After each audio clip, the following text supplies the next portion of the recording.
Hey guys, welcome back to my YouTube channel. ఎవరి channel? Okay my sister YouTube channel. ఇవాల్టి vlog ఏంటంటే ఈరోజు మా ఇంట్లో నోములు. ఫెస్టివల్ నేను చిన్నప్పటి నుంచి చూస్తున్నాం. చాలా ఇష్టంగా చేసుకునే ఫెస్టివల్ ఇది. నేను కూడా ఆల్మోస్ట్ 5 ఇయర్స్ తర్వాత ఇంట్లో వాళ్ళతో కలిసి ఒక పండగ సెలబ్రేట్ చేసుకోవడం. So these moments are really very special for me. ప్రతి ఫెస్టివల్‌కి మా ఇంట్లో డెకరేషన్ చేయడం అనేది అలవాటు. డ్యాడీకి హ్యాండ్ ఫ్రాక్చర్ అయ్యి బాగోకపోయినా పాపం ఆయన చాలా కష్టపడి డెకరేట్ చేశారు. బికాజ్ ఈ ఫెస్టివల్ నేనున్నాను ఇండియాలో అండ్ నాతో పాటు సెలబ్రేట్ చేసుకుంటున్నాము అని.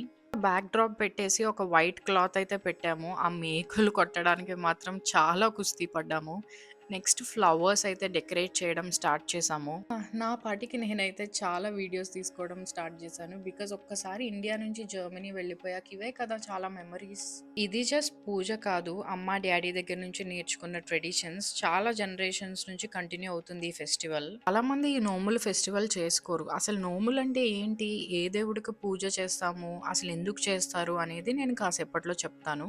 డెకరేషన్ అయితే కొంచెం స్టార్ట్ అయిపోయింది. ఆల్మోస్ట్ మంచిగానే అవుతుంది. ఫ్లవర్స్ అన్నీ పెట్టేసాము.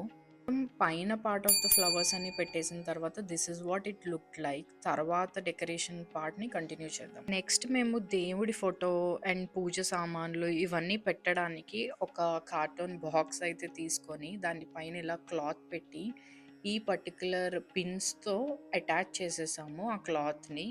సో, నోములు అంటే కేదారేశ్వర స్వామి వ్రతం.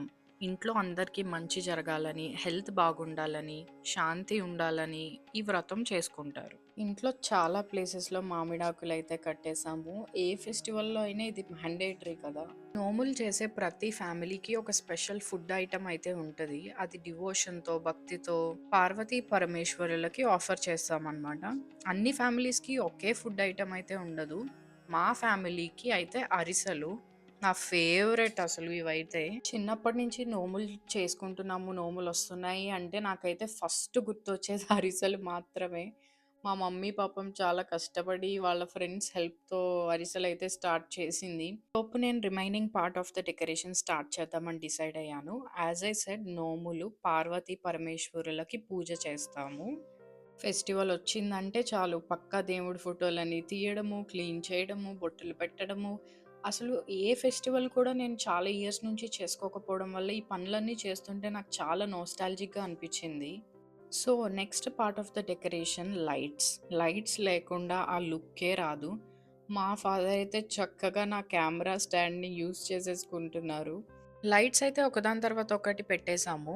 ఫైనల్లీ లైట్స్ అన్నీ పెట్టేసిన తర్వాత this is how it looked. Oh my God! నాకైతే చాలా నచ్చింది. సింపుల్ డెకరేషన్‌లో ఇంత మంచి లుక్ రావడం అనేది ఇట్స్ రియల్లీ నైస్. పార్వతీ పరమేశ్వరులు అంటే వినాయకుడు లేకుండా అవ్వదు కదా! సో, వినాయకుడిని కూడా పెట్టేసాము.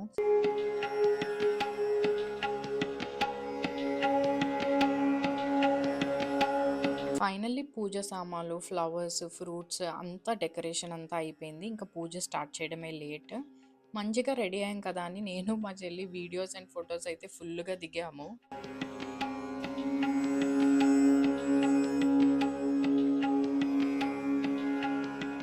డ్యాడీకి హ్యాండ్ ఫ్రాక్చర్ అవ్వడం వల్ల పూజ నన్నే చేయమని చెప్పారు. ఆల్సో ఎంగేజ్‌మెంట్ అయ్యాక నెక్స్ట్ ఇయర్ నేను సెలబ్రేట్ చేసుకుంటానో లేదో అని చెప్పి అందుకు కూడా నన్ను చేయమని చెప్పారు. ఈ ఫెస్టివల్ ఒక ప్రాసెస్‌లో జరుగుతది. అరిసెలు పెట్టడము, కొబ్బరికాయ కొట్టడము, హారతి ఇవ్వడము ఇదంతా. యూజువల్లీ చాలా సార్లు మా ఇంట్లో ఈ నోములు జరిగేటప్పుడు పంతులు గారు కూడా వచ్చి సెలబ్రేట్ చేసిన రోజులున్నాయి.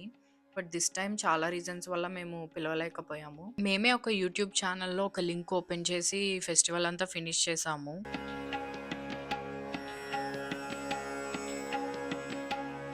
మా చెల్లి అయితే యూకే నుంచి వీడియో కాల్‌లో కనెక్ట్ అయ్యి ఫెస్టివల్‌ని చూసింది, సెలబ్రేట్ చేసుకుంది. ఈ ఫెస్టివల్‌లో మ్యాండేటరీ థింగ్ ఏంటంటే తోరణం. ఈ తోరణాలు ఒకరికొకరు ఫ్యామిలీ మెంబర్స్ అందరూ కట్టుకోవాలి. అది ఎందుకంటే ఫెస్టివల్ స్టార్ట్ అయినప్పటి నుంచి ఎండ్ అయ్యేంత వరకు అక్కడే కట్టుబడి కూర్చోవాలి అని. ఫెస్టివల్ ఎండ్ అయిన తర్వాతే మేము అవి రిమూవ్ చేస్తాము.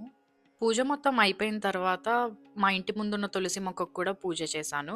ఆకాశంలో చుక్కను చూసిన తర్వాతే మార్నింగ్ నుంచి ఈవినింగ్ వరకు ఫాస్టింగ్ ఉంటాము.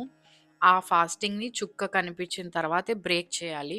ఫైనల్లీ చాలా సేపు వెతికిన తర్వాత మాకు ఒక చుక్క కనిపించింది and we started eating our food. ఈ రోజైతే అలా గడిచింది. నేను ఒక చిన్న మెసేజ్ రికార్డ్ చేసుకున్నా for myself. Hey everyone, ఎలా ఉన్నారు అందరూ? ఫస్ట్ టైం నేను కెమెరా ముందు వచ్చి మాట్లాడుతున్నాను. ఈ ఫెస్టివల్ నాకు చాలా ఇంపార్టెంట్. దీనికి 2 రీజన్స్ ఉన్నాయి. ఒకటి, నేను 5 ఇయర్స్ తర్వాత మా ఫ్యామిలీ అందరితో కలిపి ఒక ఫెస్టివల్ సెలబ్రేట్ చేసుకోవడం. And second reason, next year ఎలా ఉంటుందో తెలీదు. ఐ థింక్ ఇదే నా ఫైనల్ నోములు అనుకుంటున్నాను. చిన్నప్పటి నుంచి ఈ ఫెస్టివల్ నాకు చాలా క్లోజ్ టు మై హార్ట్. అందరూ నెక్స్ట్ ఇయర్ పెళ్లి చేసుకొని వెళ్ళిపోతావు, ఇదే లాస్ట్ నోములు అవ్వచ్చు అని ఏదేదో మాట్లాడుతున్నారు. It feels really emotional. ఈ టైంలో నేను ఇండియా రావడం చాలా మంచిది అనిపించింది. బికాజ్ అట్లీస్ట్ ఫైనల్ నోములు అయినా సరే నేను మిస్ అవ్వకుండా ఉన్నాను, అటెండ్ అయ్యాను. ఫ్యామిలీ మొత్తంతో కలిపి, మొత్తం కాదు, మా పెద్ద చెల్లిని కూడా చాలా మిస్ అయ్యాము. ఈవెన్ మా పెద్ద చెల్లి, నేను అందరూ కలిపి ఫెస్టివల్ సెలబ్రేట్ చేసుకొని కూడా ఆల్మోస్ట్ 5 ఇయర్స్ పైనే అవ్వచ్చు. Thank you so much for watching. I hope you liked the vlog. Please subscribe.